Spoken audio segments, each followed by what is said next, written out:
អ្នកបងប្អូនទាំងអស់គ្នាស្គាល់ដើមផ្កានេះហ៎នេះមិនប្រភេទផ្កានេះជាហៅដើមរាសីប៉ុន្តែខ្ញុំវាភ្លេចឈ្មោះទៅប្រវត្តិនៃដើមប្រទាលនេះនៃដើមឈើមួយនេះគឺគេចោល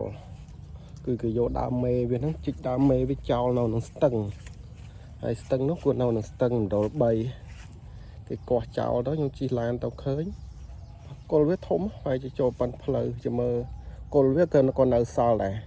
ទៅពេលដែលខ្ញុំយកទៅដាំទៅក៏កាត់ខ្នែងវាដោយសារនេះពេលយើងដាំទៅវាចេញខ្នែងមកចែកចេញខ្នែងមកអញ្ចឹង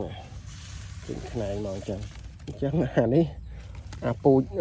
គេចោលដើមឈើគេចោលគេកោះចោលហ្នឹងទៅខ្ញុំក៏រើសយកមកដាំ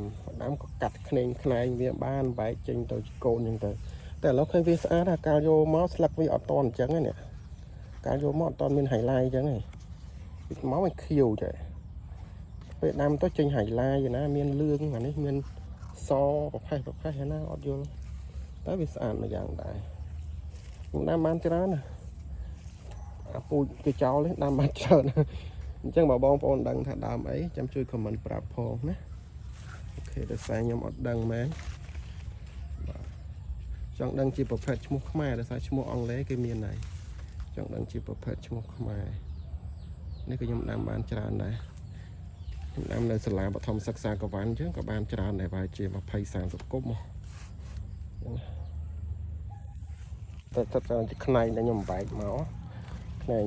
កកាត់អាដើមគេចោលហ្នឹងមុនដំបូងវាមិនសូវជាណាស់ណាទេស្លឹកវាខៀវចែកដំបូងស្លឹកវាខៀវចែកពេលឥឡូវវាចេញមកជាអញ្ចឹងទៅណាបានច្រើនដែរតា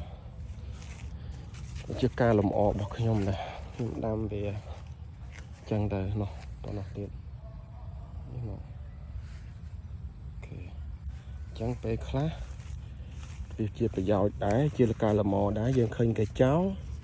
យើងកាត់វាយកមកដាំពេលតែដាំហើយយើងពង្រីកវាបានបាទ